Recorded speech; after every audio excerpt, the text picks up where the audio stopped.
Na, na, na, na, na. Faith in Pieces, welcome.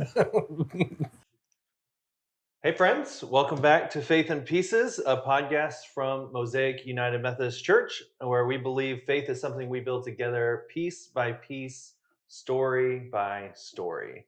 This week, we're going to start off by just reflecting on our Mission Sunday, which was this past Sunday, and I'll just let Shuler kind of share about what the day was like. Yeah, so we do this every year, or at least we've done it every year since we've been together. We've always done it. It's my favorite phrase in all of church history. But what we did this year, especially, was we did a brief sermon that kind of focused on Acts 3 and this story of Peter and John and this beggar at the gate where they tell him to stand and to walk. But they also say in that story that they don't have gold or silver, but what I have I give to you. And so that was kind of the focal point we took for Sunday of what we have, we are called to give to others. And we all have different graces and different gifts within us that can be useful to those who are in need, those who are suffering, those who have been turned away and abandoned in society. And so, kind of the challenge for Sunday was, what are you going to give? Like, what has God given you specifically? That doesn't have to be money, it doesn't have to be necessary skills that you feel like have to be used in mission work, but what unique gifts and graces has God given you that can be used for God's purposes in mission work?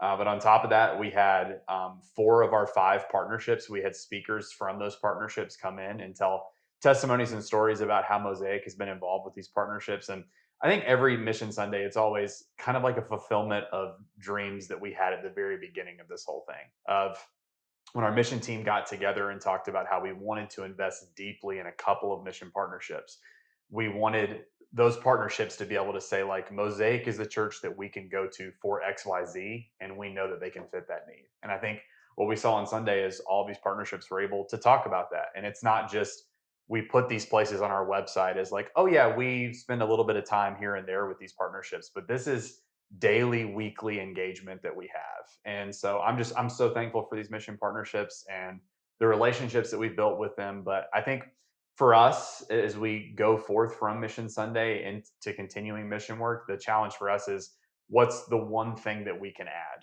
right? Like, what is the one partnership that maybe we're individually not invested with, but we want to learn more and we want to be engaged? Because if we all were to add on one more thing missionally, what's Mission Sunday going to like next year? Mhm. I think that the answer is going to be, it's going to be even more awesome than it was this year. Absolutely. So I do want to give a special shout out to our mission team that meets monthly. They do so much good work, and the organization of how all of this works, it would not be possible without the people on that team. And so just a big shout out to that team. And I know you're going to talk about this here in a second, I think, but big shout out to Joel this year in adding something new to Mission Sunday that we put on social media. If you want to talk more about that, it's your baby. So Yeah, we went out and interviewed all of our mission partners, somebody from the organization, just to share what the impact that Mosaic has made in their organization over the last year, and just a little encouragement and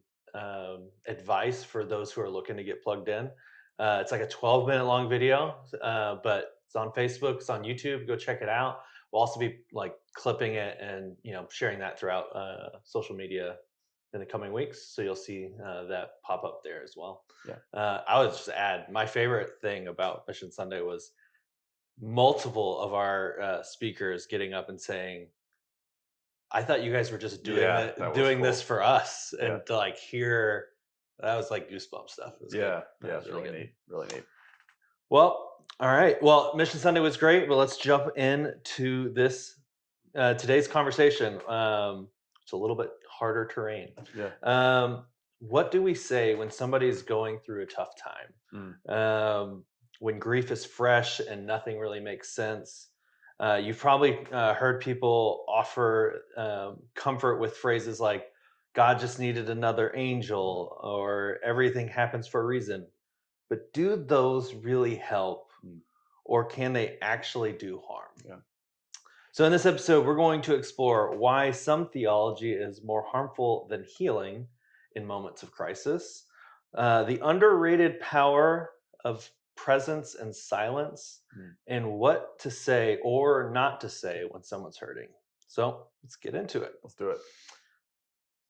So, have you ever heard a well-meaning phrase that made grief feel worse? Yeah, I mean, I think you already mentioned the one that immediately comes to mind is that everything happens for a reason one. Mm, I recommend this book all the time. I know I've recommended it to some of you who may be listening right now, but Everything Happens for a Reason and Other Lies That I've Loved by Kate Bowler, mm, who's a professor at Duke Divinity School. That book, I go back and read it pretty frequently. It changed a lot of the way that I approach grief myself, but also partner with other people in their grief. But yeah, that statement of everything happens for a reason. mm, Like when somebody tells you that, when you hear that, it's like, okay, well, what is the reason? mhm. Right? Like, what is the reason for that? Why did this terrible thing happen to me? Why did it happen to a loved one? Like, what is the reasoning for that? I think it's used as like a stopgap. And I know we're going to get into some of these conversations here in a minute, but it's used as like this stopgap for someone to be like, oh, okay, well, that can make sense in my mind, or that will make Mhm. sense in someone else's mind, when really all it does is add more questions and more frustration in the middle of grief. So that's the one that immediately comes to mind. Yeah, mine. I mean, like, there's so many. I mean, like the one used earlier, the heaven needed another angel. Yeah. I mean, you could just break that down theologically, and there's issues there. Yeah. Not let alone just like it doesn't help in the moment. No. But I think one of the ones it's tough. This one's tough. I think, and I catch myself. I try to be like aware of it now that like I've had these conversations with folks. Like uh, speaking to an experience that I've had in Mm, somebody's grief. Oh, mm, when I was going through it, and yeah. it's just like it's a really well-meaning like thing to do, but it's almost just I think with all these, it's just trying to fill the Yeah. air. Alongside of that one, another one is, well, at least this didn't happen. Oof, yeah. Right? Or like, can you imagine how much worse it would have been? Hmm. Like Yeah, trying to yeah.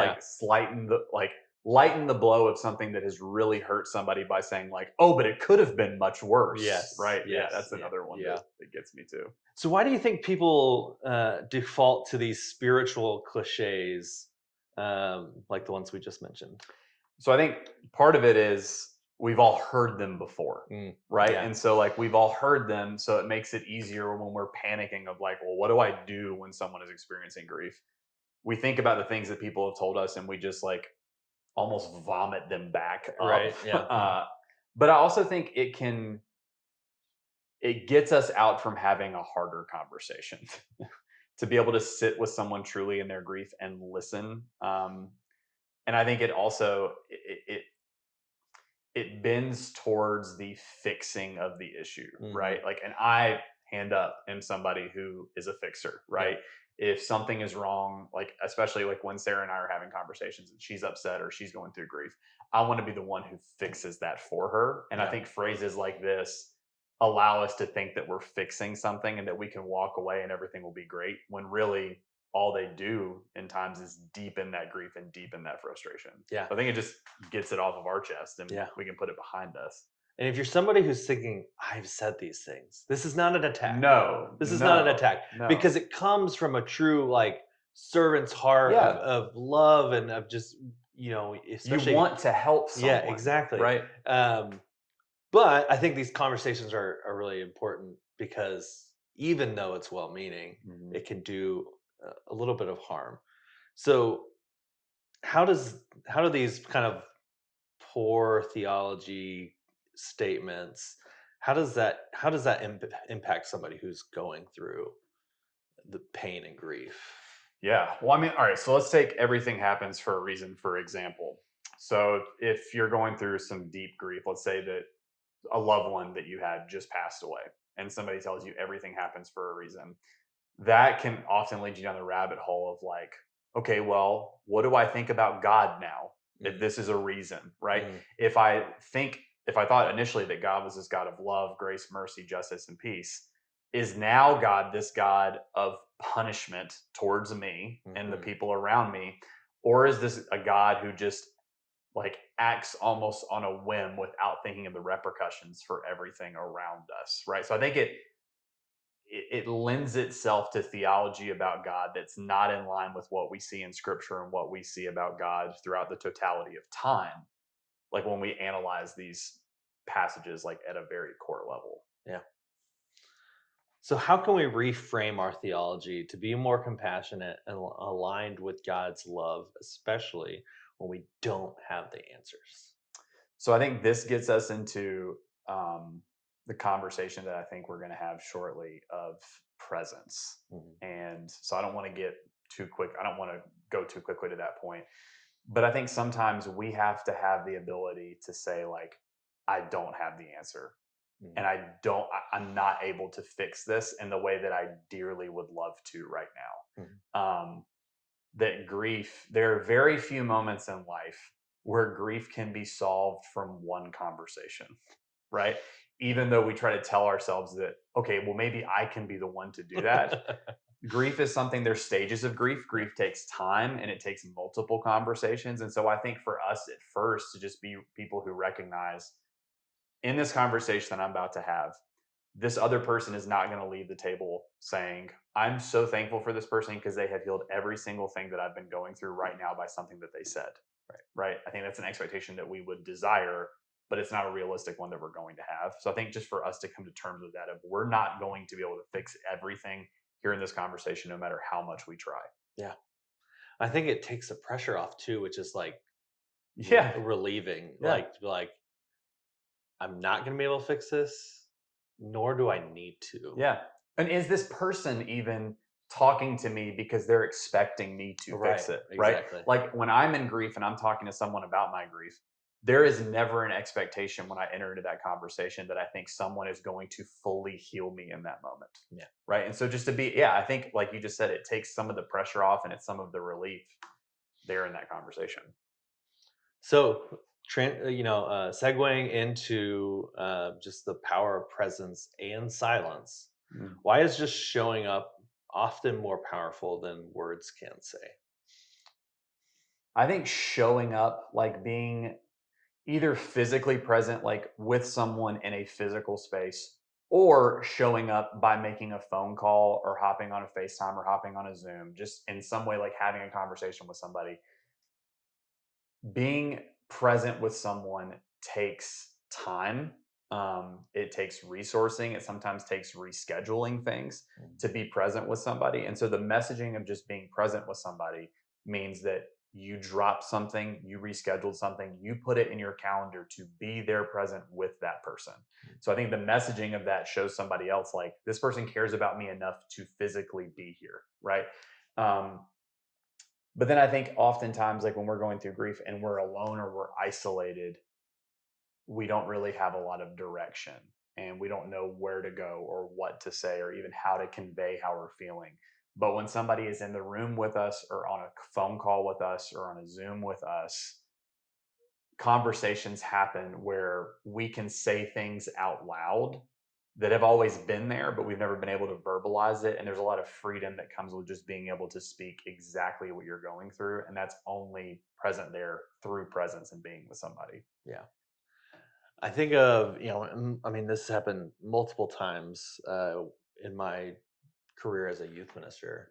But I remember in my very first full time job, I think within the first week or two, a student's dad passed away, Mm, and I didn't have a lot of this like relationship equity built up. I barely started, mm, right? And I was so nervous. I didn't know what am I supposed to do? Like, what's my role in this situation?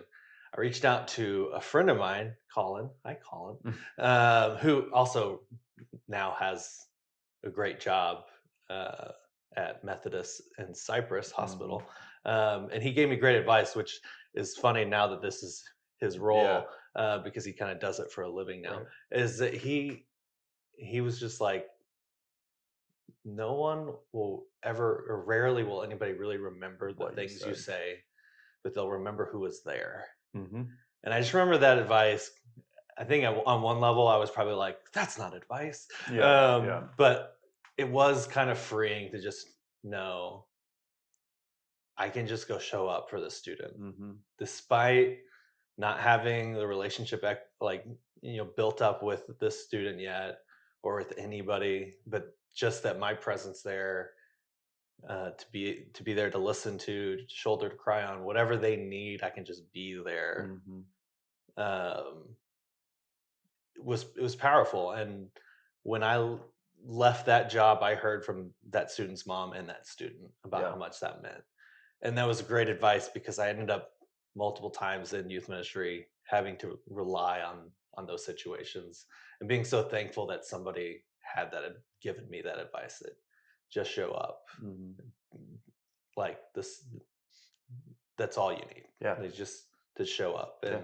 and God will work. We see that in the Old Testament that God is in the silence, Hmm. and I it's very true today. Like in those moments, God is in the silence; He's doing work, Hmm. and we just need to show up. Yeah, for sure.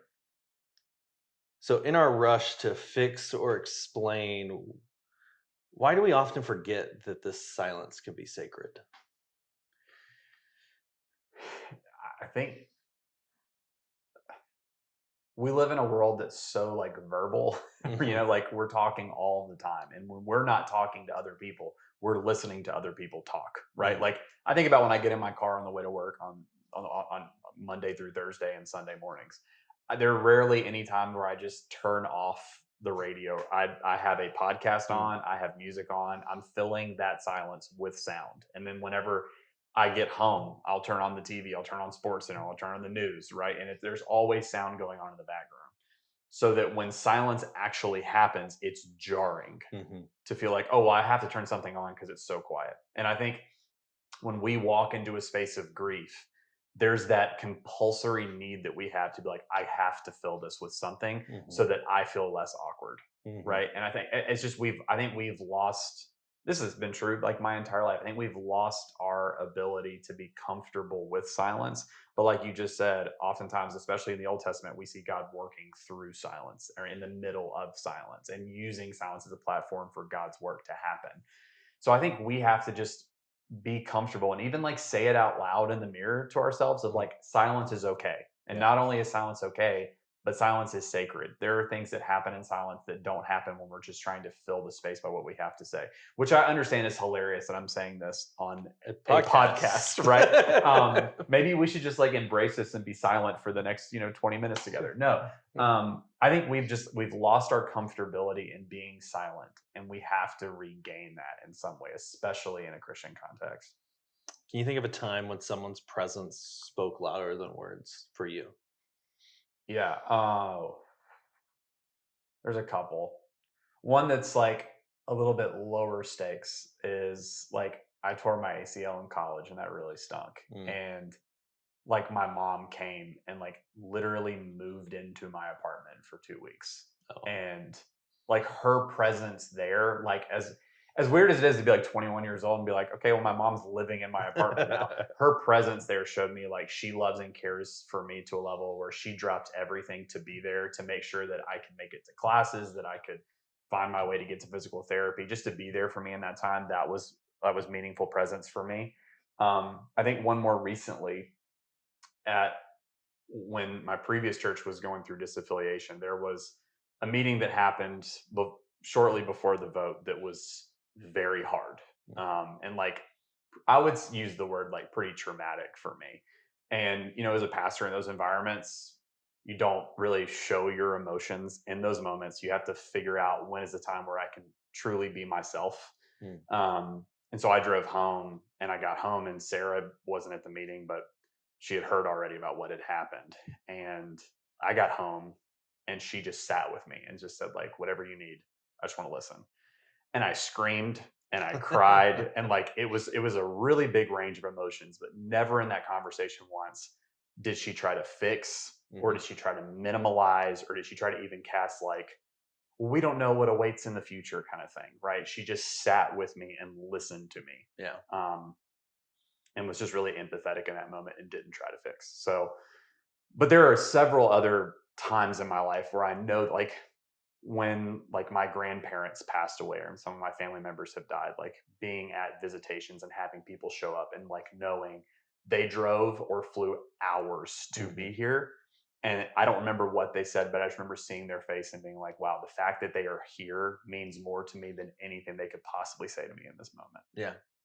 Taking it out of grief for a second, Yeah. or those specific moments of grief, I just thinking about presence and showing up and how important that can be in any situation. I think about being a high school kid who played sports, who didn't have like a dad figure who Mm. was coming to my games, but there were people from the church who showed up, Yeah, that's a good one. and I love about Mosaic is that we're like leaning into that Yeah. with our buddies, and then there's more stuff coming. Teaser, Yeah. but just again that importance of just showing up. They didn't Yeah. have to do anything, Yeah. but they gave of their time, like to come and be there and cheer me on. And like those moments are so powerful. Yeah. It's just an example of like how showing up is 90% Yeah. of what you need to do. Yeah. Yeah. So, how do we become more comfortable? Well, I guess you already talked about that. It's like being more comfortable being there instead of saying the right thing. I think is I think it's again just embracing the fact that you're not going to be able to solve grief or solve a problem or solve someone's hurt in one conversation. But the way that you can be there for someone in their like recovery process from grief is by showing up and being present time and time and time again. yeah, Right? It's not going to happen instant. There are moments where that could be true, where sure, instantaneously the Lord works through you and is you're the Lord's mouthpiece in a way that solves someone's grief pretty quickly.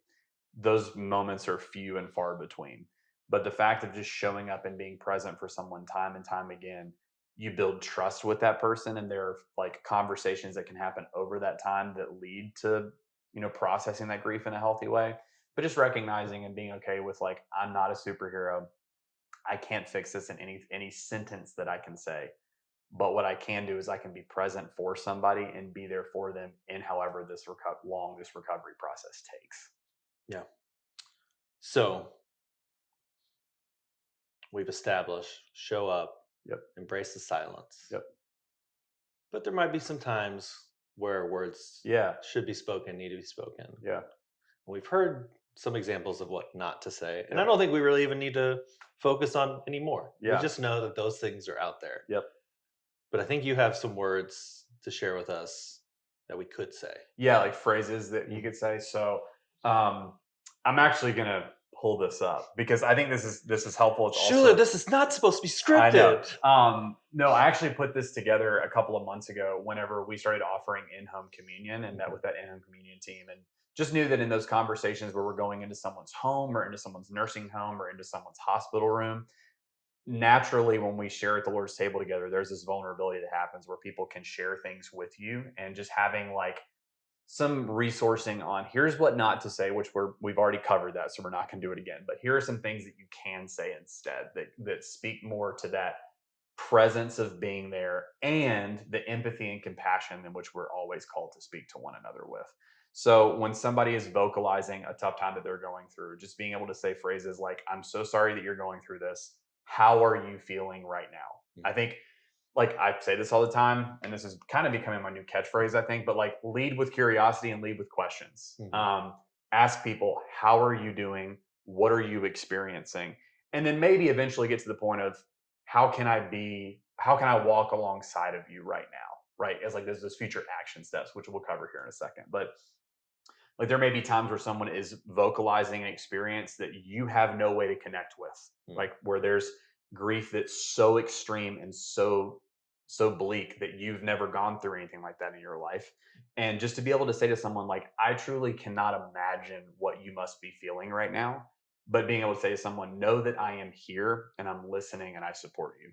Like just being able to just say, I can empathize with you as much as I possibly can. But there's a level of understanding that I just simply do not have the capacity to have. And I just want you to know that I hear you and I'm present with you and I want to be here with you. I think like the action steps question, the phrases you can use of, it sounds like this has been really hard for you. what do you feel like you need right now? Mm. Like doing a needs assessment of like, this person needs this, and then maybe I can step in to help provide or facilitate that need that somebody has. Um, this one is kind of dangerous, I think, because it can be a throwaway line to kind of get it off of your shoulder. But I think like letting someone know that you're truly going to be praying for them is really important. So just Yeah. to say like, I'll be praying for you, and if there's anything else that comes up, please let me know how I can continue to be in prayer. Now, the follow up for that one, and this is really, really important, is that if you say you're going to pray for somebody, you better do it. Yeah. And I Yeah. think like the follow up step that you can take is if you're going to say that you're praying for somebody, just to send them a text when you Yeah. do, Yeah. right? And just to follow up and say, like, this is specifically what I prayed for you today. Yeah. My mom does that every Sunday for me. Fun fact Mm. on in worship on Sunday. She texted me and said Happy Father's Day, and she said I can't remember exactly what she said last week, but she texted me like, "Here's what I'm praying for you as you step into this leadership role." And mom, I don't always respond immediately on Sundays, but know that I see that every week and I read it every week, and it means a lot. Um, I think sometimes you have to give permission for folks to feel a certain way. And even when the way that they're feeling is questioning God's presence and God's goodness, that's something that God is okay with, is for us to have questions about that and to be angry and to be frustrated. If you ever read any psalm ever, you'll see that a lot of the psalmists speak about being angry with God or frustrated with God. Mhm. So to say to somebody, to give them permission to say, it's okay to feel how you're feeling right now. That's okay. Sometimes things are difficult to understand, and that's okay. Just giving somebody permission. Um, I think just to, again, to emphasize presence, saying, I'm here with you and I'm here for you is really important. And then, like, lastly, I always think it's really important to express gratitude for someone being able to trust you. Yeah. And just to say, like, I hear what you're saying right now. I'm sorry this is happening, but I need you to know that I'm really grateful that you trusted me with this. Just expressing gratitude is a practice we should always have, but especially in conversations that can be difficult, to recognize that it may be really hard for someone to vocalize what they're telling you, and to express gratitude for the fact that they trust you is really important. Yeah. Not that this is a question, but just kind of like speaking out loud, what I heard in a lot of those Hmm. is that, and maybe you want to speak through the difference of this, but I heard like a lot of like validating Hmm. versus advice. Yes. Yeah, I think like to validate how somebody is feeling, and like even to say like, here's what I'm hearing you say right now. Mm. Is that what you're experiencing, right? And just to be able to like make sure that you understand it, to show somebody that you're listening. But the advice portion of that, unless like, even if you have, like, if you've experienced something that runs so parallel to what somebody's experiencing, like point for point, case for case, I think to like, you can get involved in a conversation to say like, whenever I went through this, I remember feeling this way, and here is like how I address that. But not to say like, here's what you should do. But if there are experiences that are so close, you can offer like, here's what I experienced. Have you experienced this too? Mm. Asking those types of questions against like, here's what you should do and everything's going to be better, Mm. right? I think just validating and hearing is more important than giving advice and trying to fix. If there's one thing you take away from this, I hope that that's Yeah, it. Is like, absolutely. stop trying to fix and just be present with somebody. Yeah.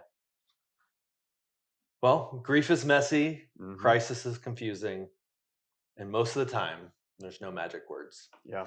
But we can offer what really matters, which is our presence, our listening, and our willingness to say, "I don't know what to say, but I'm here." Yeah, and this just came to me real quickly. Yeah. If you're a member at Mosaic or you're a member of United Methodist Church, at some point in your life, you have made a vow Mm. to support the local church and its people with what? Your prayers, your presence, your gifts, your service, and your witness. All five of those things we have talked about in some way here on this podcast Yeah. today. Yeah. And so I think to keep those five things in mind in those conversations of how can I support this person with my prayers, presence, gifts, service, and witness, Yeah. that's a really helpful tool that we can use here. Absolutely. Um, so maybe next time, when you're faced with being there for somebody who's going through a crisis or grief, instead of looking for the perfect thing to say, um, you can just show up. Just look for the time to show up. Yeah. Yeah. Yeah. I want to shout out, I won't name names because we haven't named names of people who have like submitted their questions, but Mhm. shout out to the person who sent me a post that was kind of like talking about this. Mhm. It was, they suggested, can this go in the newsletter? And I was like, oh, maybe Shuler could talk about like Shuler shares. And then I was like, what if we did a podcast about Yeah, it? perfect. And so this has been a great episode. So thank you, Yeah, church thanks. member. um, well, next week will be our last week of season 1 of Faith in Pieces. The season finale. Season finale. Tune in for the great twist. Yeah. That won't happen. Yeah, no twist. No, but we're going to have a great last episode, and this has been fun. Stay tuned for our last episode next week. If this episode has sparked something in you and you brought to mind a question and you'd like to hear it addressed before we end the season, email us quickly. Yes, please. At faithinpieces@mosaicumctx.org. Don't forget to subscribe and share, and we'll see you next time. Let's be cheesy for a minute. Let your presence be a present. Oh gosh. Cut. Joel, get the final word here. Sorry, had to do it. It was Father's Day yesterday, so I mean, like, we gotta be a little. That you only meant well, 'cause you did what you said.